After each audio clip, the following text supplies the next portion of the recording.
यातील कलाकार आहेत राहुल महाजन, राखी सावंत आणि नेहमीच यशस्वी.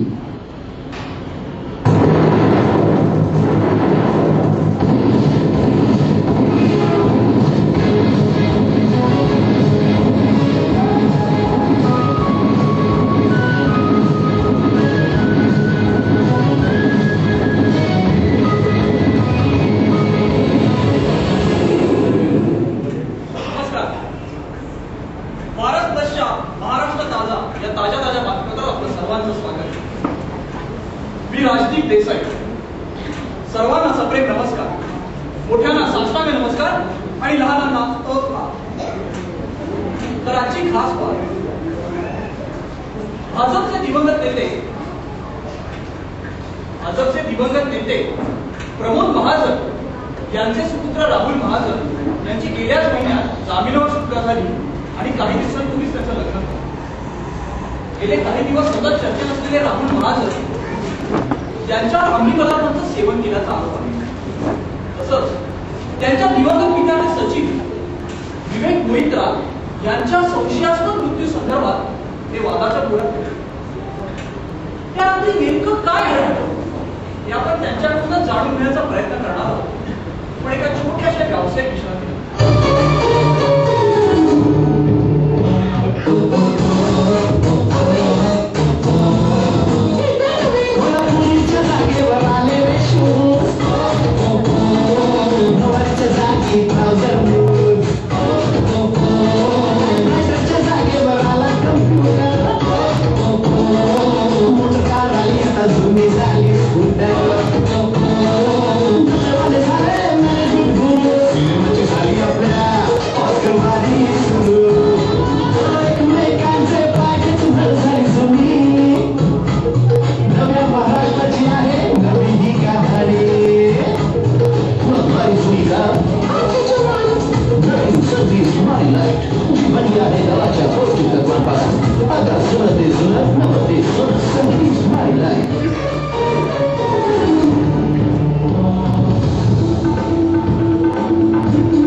आज आपल्या स्टुडिओमध्ये आपल्याबरोबर आहेत राहुल महाजन.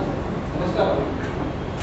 राहुलजींची मुलाखत चालू करण्यापूर्वी मला आपल्याला पुन्हा एकदा सांगावंसं वाटतं की या मुलाखतीनंतर आपण पाहणार आहोत साने गुरुजींच्या अजरामर पुस्तकावर आधारित आचार्याचे दिग्दर्शित आणि सुवर्ण कमल विजेता पहिला मराठी चित्रपट श्यामची.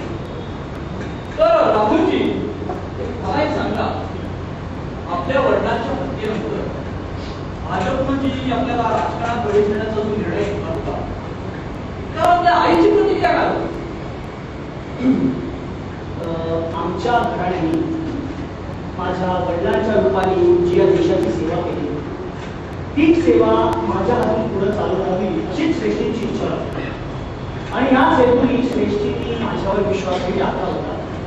पण अंमली पदार्थांचं व्यसन आणि विवेक मोहित्रांचा मृत्यू याबद्दल तुम्हाला काय माहिती? त्यांचा मृत्यू ही एक अतिशय दुर्दैवी घटना आहे. पण अंमली पदार्थांच्या सेवनाबद्दल म्हणा, त्या गोष्टीचा उगीच भाव केला जातो. हाय सोसायटीतल्या कॉमन गोष्टींचा हे मिडल क्लासवाले उगीच भाव करतो. म्हणजे काय म्हणते, तुम्ही चहा पिता ना, तसाच आहे. एक मिनिट, आपण इथे येतो एक व्यावसायिक विश्रांती.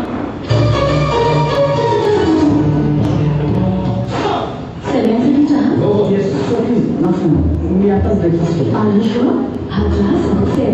टाटा टी गोल्ड, दाण्याबरोबर पानं देखील. गोवाचं शर्मा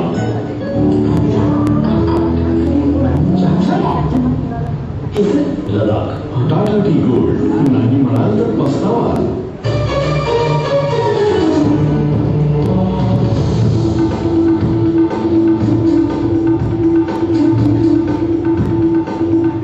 नमस्कार.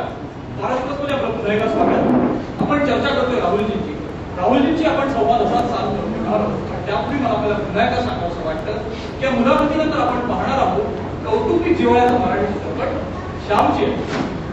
तर राहुलजी, कुठलाही राजकीय कर्तृत्व किंवा अनुभव तुमच्या पाठीशी नसताना पक्षानं जी तुम्हाला संधी दिली होती तुम्ही तुमच्या बेजबाबदारपणामुळे घालवली, याचा तुम्हाला पश्चाताप होत नाही? पश्चाताप कसला? पुन्हा संधी मिळेल अजून आरोप कुठे सिद्ध झाले? मी या देशाचं कुठलं नुकसान केलेलं नाही, कुठला भ्रष्टाचार केलेला नाही. हे करणारे लोक राजरोज सत्ता आहे आणि लोकांनी ठरवलं असतं. अजूनही लोकांसमोर जायची संधी मिळाली तर मी तयार. अवघ्या देशात पुनर्देवी निवडून येते, अरुण गवळी निवडून येतो. संधी मिळाली असती तर चेंजी निवडून खात असतात. मी तेवढा तर वाईट नाही. राजीव गांधी राजकारणात येण्यापूर्वी त्यांचं राजकीय कर्तृत्व काय होतं? चालवलाच ना देश विमानासारखं. मी पाहिलं मी चालू. एक मिनिट. तुम्ही तुमच्या व्यसनाचं का समर्थन करत नाही? बरोबर आहे. हे बघा, तुम्ही त्याला काहीही म्हणा, पण ती वस्तुस्थिती आहे हे मान्य केलंच पाहिजे. अहो, कित्येक मंत्री तंबाखू खातात, ते ठरतात का पात्र? आपण कोकेन बद्दल बोलतोय. त्यांना 4 आण्याची चिमूटभर तंबाखू परवडते, मला 15,000चा कोकेन परवडतं. पण 15,000 यांचा संबंध काय काय आहे? त्याच्या ऐपतीचा आणि विभ्रतीचा प्रश्न आहे. ऐपत काढायला एक मिनिट. कुठलं ना कुठलं व्यसन आहे अशा. त्याच्यावर भाऊ करायची काय गरज? हा टॉसमध्ये बोलावलं कशाला आम्हाला? इथे काही प्रेक्षक आलेत आणि त्यांना देखील राहुलजींची बोलायचे. आता आपण त्यांना संधी देऊ. कोण प्रश्न विचाराल? तुम्ही विचारा. नमस्कार राहुल. राहुलजी, आज आपल्या देशात लोकांना 4 आण्याची तंबाखूची चिमूटही परवडत नाही व तुम्हाला 15,000ची कोकेनची चिमूट परवडते, तेही 500 रुपयाच्या नोटेवर ठेवून. हा संपत्तीचा असमतोल तुम्हाला विसंगत नाही का वाटत? बरोबर, विसंगती आहे, निश्चित आहे, पण ती अपरिहार्य आहे. माणसामध्ये महत्वाकांक्षा पाहिजे व त्यासाठी काहीही करायची तयारी पाहिजे. आणि याचीच कमी आपल्या देशात. साधी राहणी, उच्च विचारसरणी, सांस्कृतिक परंपरा आपल्या भुसाटेल्या आणि गोंगळ विचारात आपला समाज गुंफत आहे. खूप पैसा मिळवणं भाव समज आपल्याकडे, आणि म्हणूनच काही लोक मागे राहतात. काही लोक कुठलीही राजकीय किंवा सांस्कृतिक पार्श्वभूमी नसताना या गोष्टी सहज शक्य करतात. पण त्यांचं कौतुक करण्याऐवजी त्यांच्यावर शंका घेणारच लोक जास्त आपल्याकडे. हे सदन न झालेले लोक त्यांना संपायलाही मागे पुढे पाहत नाही. त्यामुळे आणखीन काय बोलणार?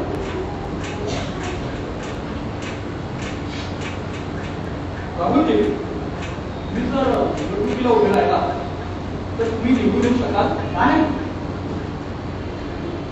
हे बघा, आपल्या देशातील लोकांची स्मरणशक्ती फार क्षीण आहे. आणीबाणीनंतर इंदिरा गांधी आलाच ना निवडून. बरोबर आहे. उद्या माझ्यावरचे आरोप सिद्ध नाही झाले तर लोक तेही विसरतील. आणि संधी मिळाली तर या गोष्टीचा मी विचार करत नाही, कारण ती मिळणार निश्चित. कधी मिळणार त्याची आपण सर्वच वाट पाहूया. धन्यवाद राहुलजी. आज आपण इथे आलात आणि आम्हाला आपल्या मुलाखतीची संधी दिली त्याबद्दल आपल्याला आभार आहे. राहुलजींचे विचार तुम्हाला जर पटले असतील तर आम्हाला SMS करून जरूर कळवा. आमचा SMSचा नंबर आहे 3333. तुम्हाला जर त्यांचे विचार पटले असतील तर Y प्रेस करून आम्हाला SMS करा 3333 या नंबरवर. आणि तुम्हाला जर त्यांचे विचार पटले नाही, या मुलाखतीनंतर आपण पाहणार आहोत कौटुंबिक जिव्हाळ्याचा मराठी चित्रपट श्यामची आई. कुटुंबासह पहा, आपल्या मुलांनाही गावा, कारण यामध्ये आपल्या मुलांचं भवितव्य घडवण्याचं सामर्थ्य आहे. तर आता आपण पाहूया श्यामची आई. दादाचा फोन आहे. मी जातो, पण मी आता अंघोळ करून आलोय ना. अंघोळ तर मी करून आलो, तरीही मी जाईन. मुलं आपल्या पाठीशी काय करतात ते माझ्या हातात नाही. माझ्या हातात आहे दिवसाचं पहिलं स्नान असावं, डेटॉल स्नान. साधा आहे नवीन अप्रतिम डेटॉल. कीटाणूची रक्तता अधिक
वृत्तवेध या कार्यक्रमामध्ये आपलं पुन्हा एकदा स्वागत. महाराष्ट्राचं लाजरं व्यक्तिमत्व म्हणून ओळखली जाणारी एक आयटेम नर्तिका तिच्या मुलाखतीचा कार्यक्रम आता आपण सादर करणार आहोत. कार्यक्रमाचं नाव आहे किस बाय किस. या कार्यक्रमामध्ये आपण किसचा किस्सांचा अतिशय किस पाडणार आहोत. तर आतापर्यंत आपण ओळखलं असेल त्या आयटेम नर्तिकेचं नाव आहे राखी सावंत. आता राखी सावंत बद्दल तुम्हाला काय सांगणार. सारा महाराष्ट्रच त्यांना जाणतो. इतके दिवस टीकेचा विषय असलेली राखी आज एका कवितेचा विषय म्हणून बनली आहे. खरं नाही वाटत? खरं नाही वाटत? खरं नाही वाटत? तर मग ऐका, वाजवले.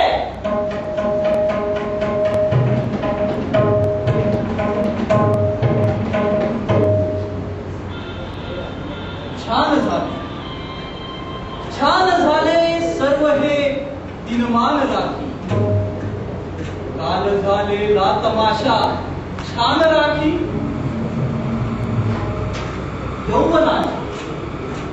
यौवनाच्या संग्रहाची सोय नसते म्हणून करतू मुक्त हसते दान राखी.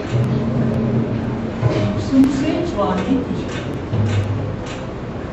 मुसमुसे ज्वानी तुझी पण गप्प सारे. मुसमुसे ज्वानी तुझी पण गप्प सारे.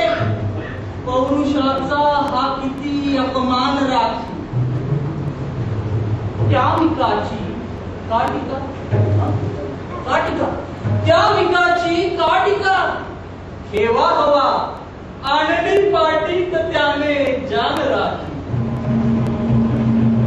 हार वस्त्रांचा तुलाही सोसवेना, हार वस्त्रांचा तुलाही सोसवेना.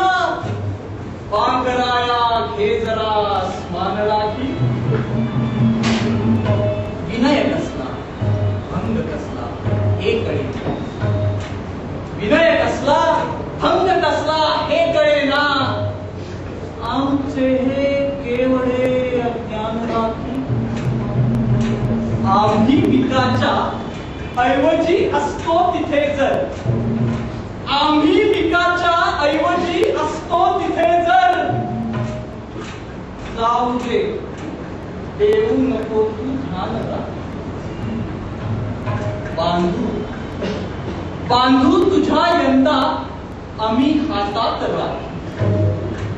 बांधू तुझ्या यंदा आम्ही हातात राखी.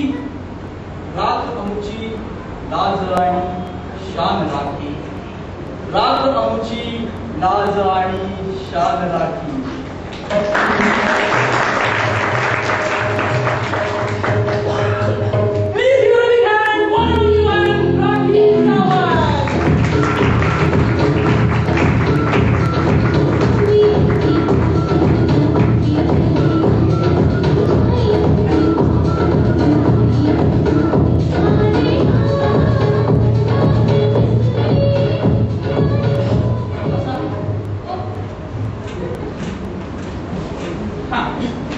तर मी काय म्हणतोय, अरे सांग जरा, राखी ताई ताई म्हणू नका. पण राखीचा संबंध ताईशी येतो ना. ती राखी वेगळी, ती हाताला काढतात आणि मी नाचणारी.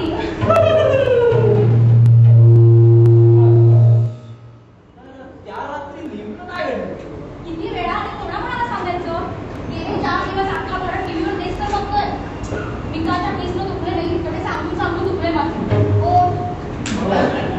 तर मिस राखी, मिस राखी डॉक्टरांचं नेमकं काय आहे? डॉक्टरांचे रिपोर्ट घ्यायचे होते. डॉक्टरांचे रिपोर्ट राखीची पर्यंत पोहोचायचे, तर आपण थेट करणार डॉक्टरांना. Doctor doctor doctor. डॉक्टरांचा बहुतेक संपर्क तुटला आपल्याशी. डॉक्टरांशी आपण संपर्क साधणार आहोत, तर एका छोट्याशा कमर्शियल ब्रेकनं.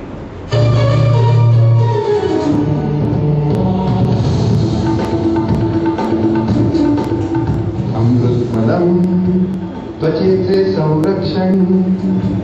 अमृतमदम ओठांचे संरक्षण अमृतमलम करीतसे त्वचा मुलायम अमृतमलम अमृतमलम अमृत फार्मास्युटिकल्स से अमृतमलम.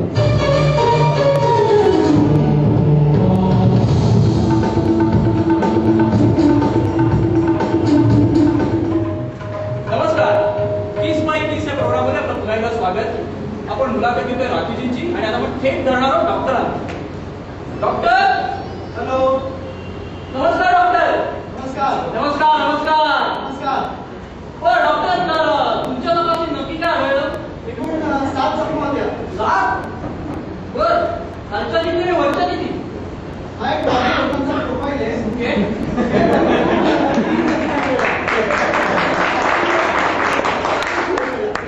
आम्हाला असं वाटतं की विकारे केस नंतर राखी आवारामध्ये चावली असती.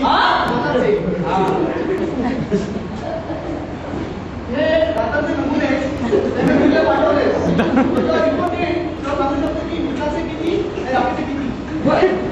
दिल्ली होता रिपोर्ट कधी येईल डॉक्टर? रिपोर्ट दिला पाठवलंय. दिली तर सगळ्यांना माहितीच आहे. कधी येणार ते सांगता येणार नाही. बरोबर. धन्यवाद डॉक्टर. थँक्यू. तर राखी ताई, मिस राखी, हा सर्व प्रकार तुम्ही पब्लिसिटी स्टंटसाठी का नाही केला? असं कसं वाटतं? हे कपडे असं कसं वाटतं? हे बघा, फोटो बघा. अहो हिला उघडाही माहिती. हे फोटो बघा. बघा हे फोटो. हा सगळा अत्याचार कोणी पब्लिसिटी स्टंट म्हणून सांगताय? तुम्हाला गरजच काय पब्लिसिटी स्टंटची? माझ्या नावावर हजारो लोक जमतात. पण यामुळे तुमची इमेज खराब नाही का होणार? इमेज अत्याचाराविरुद्ध बोलणाऱ्या प्रत्येक स्त्रीबद्दल असंच बोललं जातं. गप्पा जर बसले असते तर किती खराब झाली असती माझी इमेज. आणि माझी इमेज जर खराब असती तर माझ्या बापच्या शाळेनं माझ्याकडून देणगी स्वीकारली असती का? आणि मला शाळेत चीफ गेस्ट म्हणून बोलवलं असतं. मला काय? शाळेत चीफ गेस्ट म्हणून? या कॅरेक्टरची क्लिप आपल्याकडे मिळालेली आहे आणि आपण आता त्याचं थेट प्रक्षेपण पाहणार आहोत एका छोट्याशा कमर्शियल ब्रेकवर. त्या कार्यक्रमाचे टॉप आयोजक आहेत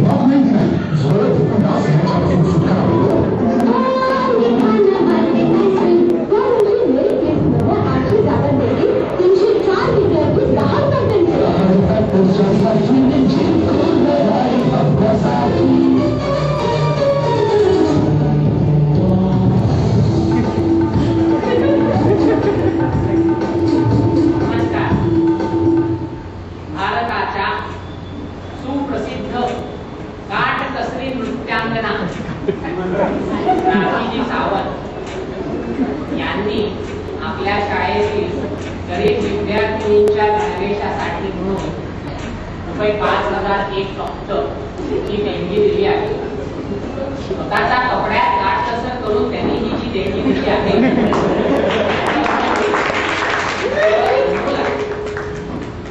म्हटलंच आहे, जेथे जेथे असे वस्त्रांचा अभाव, जेथे जेथे असे वस्त्रांचा अभाव, तेथे ठाई भाव राखीच आहे.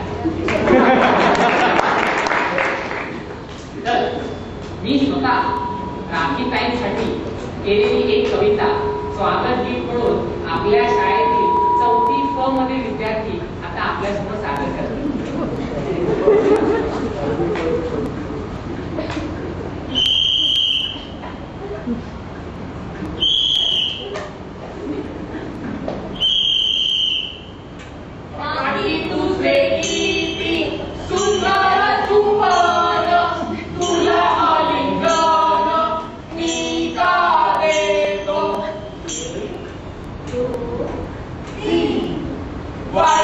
वाढदिवसाची पार्टी सुंदर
आणि आम्हाला आपल्या मुलाखतीची जी संधी दिली त्याबद्दल आम्ही आपले आभारी आहोत.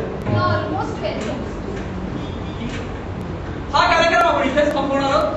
पुन्हा एकदा भेटूया याच वेळी याच दिवशी अशाच एका भन्नाट व्यक्तिमत्वावर. हा शेखर सुमन आपली आता आला.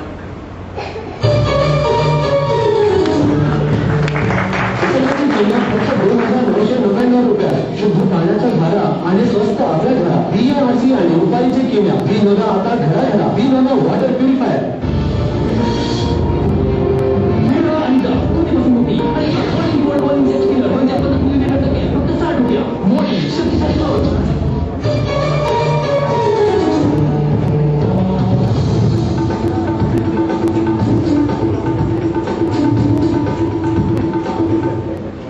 नमस्कार. पारस प्लसमध्ये आपलं पुन्हा एकदा स्वागत. मी प्रवीण साठे. आता आपण महापूर विषय कार्यक्रम पाहणार आहोत. पूर. त्या कार्यक्रमात पुरामुळे झालेलं नुकसान, गेलेली जनावरं, मेलेली माणसं, त्यांचं जिवंत चित्रण आता आपण पाहणार आहोत. तसंच आपल्याकडे काही नामवंत पुरतज्ञ आहेत, त्यांच्याशी आपण चर्चा करणार आहोत, माहिती देखील घेणार आहोत. तर इथे जे आलेले आहेत ते श्री स.दा. पाणघोडे. हो काय पाणघोडा कुठं काढण्यामध्ये जातात? पाणघोडे पान सोडे तेच काय फरक पडतो का? तर श्री स.दा. पाणघोडे हे महानगरपालिकेच्या जलविभागात पाणी पुरवठा खात्यात कामाला आहे. लोकांना पाणी पुरवण्याचे, न पुरवण्याचे आणि त्यांच्या तोंडचं पाणी पळवण्याचे त्यांच्या या अनुभवामुळे आपण त्यांना इथे आमंत्रित केलेलं आहे. त्यांच्या बाजूला जे बसले ते मौजे कोळथरे येथील भूगोलाचं कित्येक वर्ष अध्यापन करणारे श्री कोळथळीकर सर. नमस्कार. श्री कोळथळीकर सर यांना कविता देखील करण्याचा खूपच छंद आहे. हो आणि आता नंतर तर सर्वप्रथम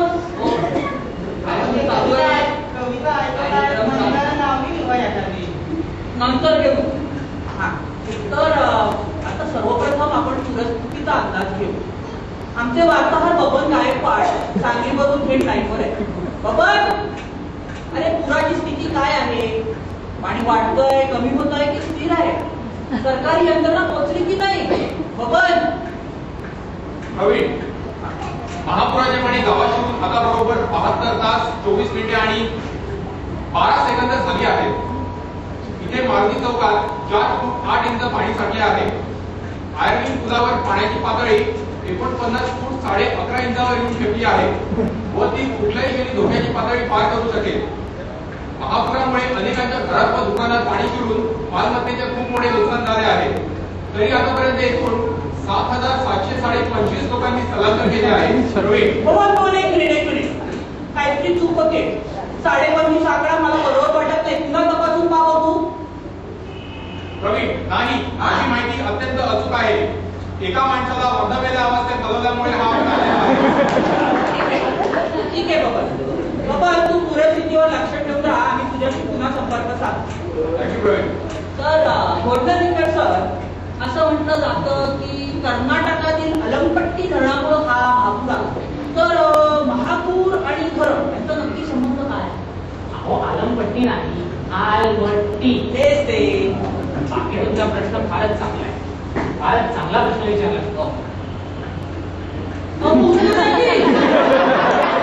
बघा, मी गेली कित्येक वर्ष भूगोल, महापूर आणि धरण याचा सखोल अभ्यास करतो. महापूर आणि धरणावरचा एक उपाय मी वेळोवेळी शासनाला कळवले, पण शासनाने त्या गोष्टीची दखलच घेतली नाही. या गोष्टीची जर दखल घेतली असती तर आज आपल्याला या संकटाला तोंड द्यावे लागलं असतं. कुठला उपाय? हा, तुमच्याकडे फळ आहे का? नाही, फळा नाही. हे टीव्ही चॅनल. बरं, मी समजावून सांगतो. त्याचं असं आहे की आपण धरणाची भिंत नदीत आडवी बांधतो. ती भिंत आडवी न बांधता तिची दिशा बदलली तर हा प्रश्न सुटेल. नाही का? फळा नाही तुमच्याकडे. टीव्ही चॅनल हे. बरं, हे बघा, आपण भिंत अशी बांधून दिली. ती भिंत अशी न बांधता आपण जर समांतर बांधली, नदीला समांतर, तर ते पाणी अडणार नाही, थांबणार नाही आणि गावात शिरणारही नाही. उलट त्या भिंतीचा संरक्षक म्हणून वापर होईल. खूपच छान आणि अभिनव कल्पना आहे ही आणि शासनाने याचा जरूर विचार करावा. बसा तुम्ही बसा. हो. हा. तर पाणथोडे साहेब, अहो, काय नावाची वाट लावताय माझ्या? पानसोडे. तर पाणथोडे साहेब, किती क्युसेक्स पाणी धरणातून जर सोडलं तर हा महापूर टाळता येईल? नाही, तुम्ही वाल्मनचं काम करता म्हणून तुम्हाला प्रश्न विचारतो. नाही. हे बघा, त्याचं असं आहे की महापूर ह्यो लय मोठा प्रॉब्लेम असतो. आणि तिथं असं कमी एवढं पाणी साचते आणि त्या पाण्यातून जाऊन आपल्याला नळाचे पण बोलायला पण करावे लागते. अहो, एवढं सर्व करून आम्ही पाणी सोडलं ना तरी तिथे लोकांना वाचता येत नाही. कारण नळी पाण्याखाली न बादली पाण्याखाली बांधणार.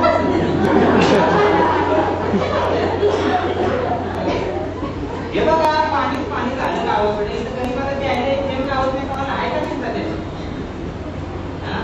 मी सांगतो तुम्हाला, सरकारनं हे आपल्याला शाप बंद केलं पाहिजे, तरच लोकांना चैन गावल. अहो, पण मी तुम्हाला विचारलं किती क्युसेक्स पाणी धरणातून सोडलं तर हा महापूर टाळता येईल. तुम्ही काय बोलतच बोलताय. अहो, बंदच नाही बोलत. हे बघा, मी धरणात काम करतो, मला माहिती आहे. तुम्ही म्हणता धरणातलं पाणी मोजायचं. तो पाणी वाटायचं कसं मोजणार? कसं मोजणार? पाणी मोजायचं. आणि एवढं पाणी तिथं वाटतंय, कशा पाणी मोजायचं ते पहिलं सांग. जास्त झालं का सोडायचं ना, कमी झालं का रोखायचं. हे बघा, गावामध्ये एवढं पाणी साठलेच नव्हतं पुरानं, त्यातून त्यांनी थोडंसं पुढं सोडून काय एवढं माझ्यासारख्या आडाव्याला कळते, सरकारच्या टकुऱ्यातून होतं ना. धन्यवाद. आज तुम्ही दोघे इथे आलात आणि आम्हाला ही बहुमोल माहिती दिली त्याबद्दल पालकतर्फे आणि आपल्या आभारी आहोत. नंतर जेव्हा आपण एक प्रोग्राम सादर करू. तर पुन्हा एकदा आता आपण वळणार आहोत पूरस्थितीकडे. बबर महापुराने धोक्याची 50 फुटाची पातळी ओलांडलेली आहे व अजूनही मुसळधार पाऊस सुरू आहे. सरकारी यंत्रणेची मदत अत्यंत अपुरी आहे. मंत्र्यांनी या विभागात हवाई पाहणी केली आहे, पण मदतीला अजून गती आलेली नाही. सैन्याला पाचारण करण्यात आले असून काही तासातच सैन्य इथे हजर होईल अशी अपेक्षा आहे. पण नागरिकांच्या सुरक्षिततेचं काय हा प्रश्न अजूनही ऐरणीवर आहे. प्रवीण, बबर, एक मिनिट. महापुराची पातळी 50 फूट गाठून गेलेली आहे. ही ब्रेकिंग न्यूज फारच कशी तुम्हाला सगळ्यात पहिल्यांदा दिली. बाकीचे चॅनल अजूनही तुम्हाला 49 फुटच सांगत आहे. तर बबर, मगाशी आपण काही ठिकाणी पाणी साठल्याबद्दल बोलत होतो, त्यांची काय परिस्थिती आहे? प्रवीण, ज्या ज्या जागांवर गेले 3 दिवस पावसाचे पाणी साठले होते तेथे आता ड्रेनेजचे पाणी मिसळून सर्वत्र दुर्गंधी पसरली आहे. त्यामुळे मदत कार्यात खूप अडथळा निर्माण होत आहे व नागरिकांना आता महापुरापाठोपाठ डोंगराला एक तोंड द्यावं लागते की काय अशी भीती वाटू लागली आहे. सर्वत्र चिखलाचे साम्राज्य पसरले आहे. प्रवीण, तू चिखलातच उभा राहा. बबनला आपण आता चिखलात नंतर काढू. इकडे आपण घेतलं एक व्यावसायिक विश्रांती.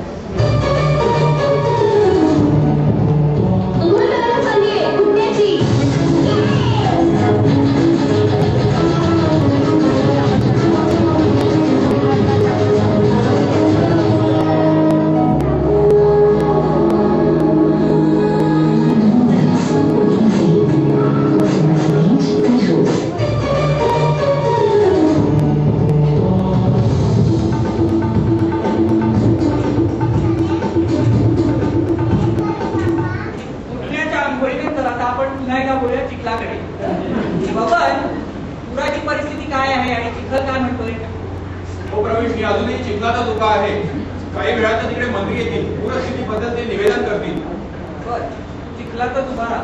तोपर्यंत इथल्या स्थानिक टायगर क्लबचे अध्यक्ष डॉक्टर वाघ आपल्याकडे आलेले आहेत. तर आता आपण डॉक्टर वाघांशी बोलूया. नमस्कार डॉक्टर. नमस्कार. नमस्कार. तर डॉक्टर साहेब, मला एक सांगा, मी तुम्हाला डॉक्टर म्हणून की वाघ साहेब म्हणून? डॉक्टर वाघ साहेब म्हणा, चांगलं वाटलं. तर डॉक्टर वाघ साहेब, तुमची जी संस्था आहे ती ह्या महापुरामध्ये नक्की काय भूमिका आहे? पूरग्रस्तांबद्दल म्हणाल तर पुढच्या आठवड्यात मुंबईमध्ये बाकी सावंत यांचा नृत्याचा प्रोग्राम अरेंज केला आहे. अतिशय करमणुकीचा आणि मनोरंजक प्रोग्राम. मला आठवतंय मागच्या वर्षी पूरग्रस्त प्रकल्पांसाठी असाच एक प्रोग्राम लॉन्च केला होता ईशा कोटीकरांचा. त्यातून आम्हाला भरपूर निधी मिळाला. मला तेच आम्हालाच. आणि आम्हाला पुरस्काराबद्दल नेहमीच त्याची वाटत असेल आणि आम्हाला त्याची नेहमीच कळतं वाटते, त्याला त्याची मदत करायची वाटते. तर आम्ही पुरस्काराच्या छाणीमध्ये गेलो आणि अतिशय उपयुक्त गोष्टी तिथे वाटल्या.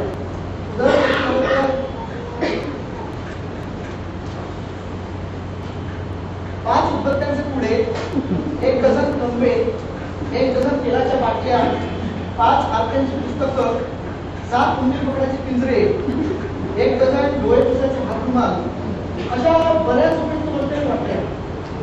तर यावर्षी आमच्या अभिनव कल्पना आहेत आणि त्यासाठी ऑलरेडी आम्ही निगोशिएशन स्टार्ट केली आहे. सुद्धा प्रसिद्ध पावडर होतं. तर आम्ही यावर्षी फेस पॅक आणि पावडर वापरतो. ते कशी वाटली आमची योजना? खूपच छान आणि अभिनव कल्पना आहे. बबन बहुतेक आपल्याशी संपर्क साधण्याचा प्रयत्न करतोय. बबन बबन बबन, अरे आहेस का गेलात काळात? बबन तुम्ही काळात गेलेला आहे. आपण बबनला नंतर काळात काढणार आहोत, पण एका छोट्याशा व्यावसायिक विषयात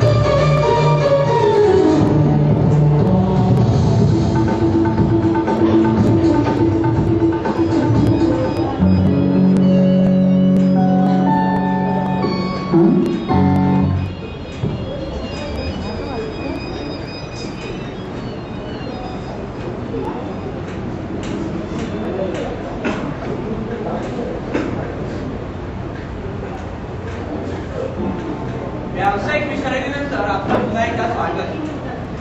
तर बबन, तू आहेस का लाईनीवर? बबन. हॅलो प्रवीण. हा बबन.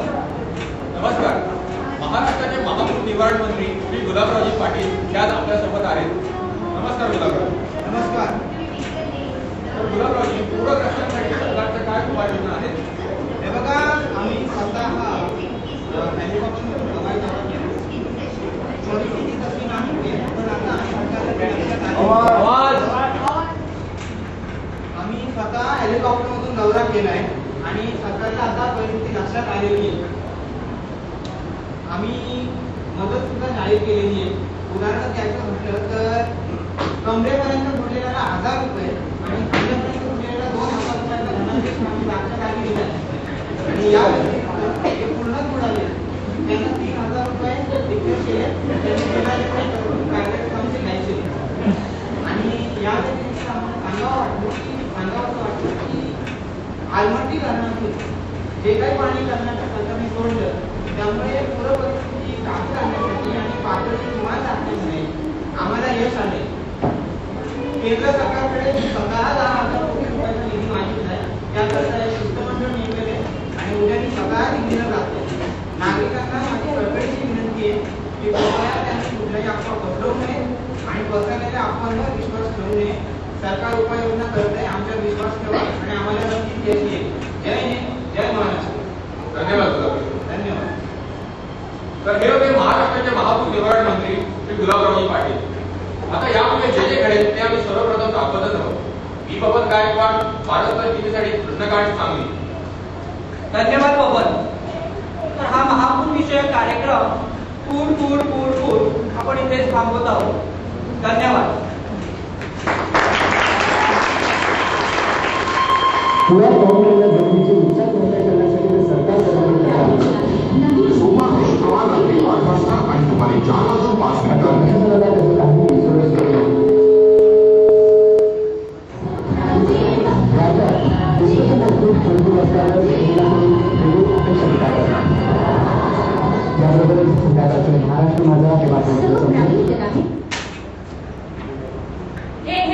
हे असलं दूरदर्शन.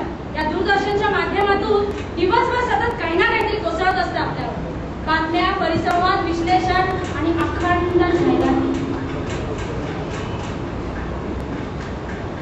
राहुल, राखी आणि महापूर सुद्धा.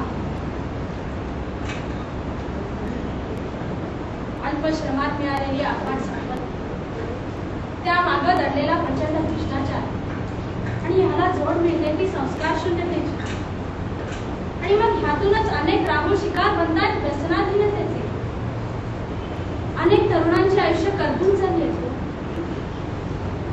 या सत्तांच्या भूमीत ज्ञानोबा तुकोबांच्या साहित्याने संपन्न भूमी टिळकांच्या सावरकरांच्या या महाराष्ट्राची वाटचाल येऊन थांबलेली या राहुलपर्यंत.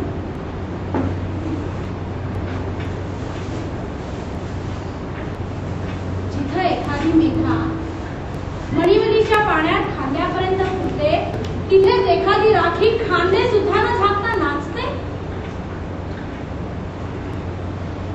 स्त्री शिक्षणाची, स्त्री सन्मानाची परंपरा लाभलेल्या राज्यात स्त्रियांच्या अंगप्रदर्शनावर जाहिरातीतून दाखवला गेलेल्या त्यांच्या उठावर नेहमीच टीका करण्यात आली आहे. माता भगिनींची आठवण इथल्या जनतेच्या प्रतिष्ठेचा विषय होऊन राहिला. पण जेव्हा एखादी राखी सावंत सवंग प्रसिद्धीसाठी आपल्या देहाचा बाजार मांडते ना, तेव्हा आमच्याच मनात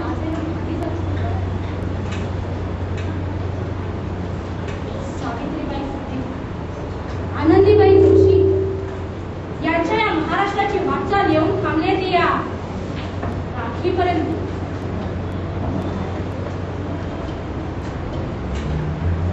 पाऊस काय हो, दरवर्षी पडायचा तितकाच पडतो. त्याला हवं तेव्हा पाडता येत नाही, नको तेव्हा थांबवता येत नाही. त्यानं कधी पडायचं, कुठे पडायचं, केव्हा पडायचं, का आधी ठरवता येत नाही.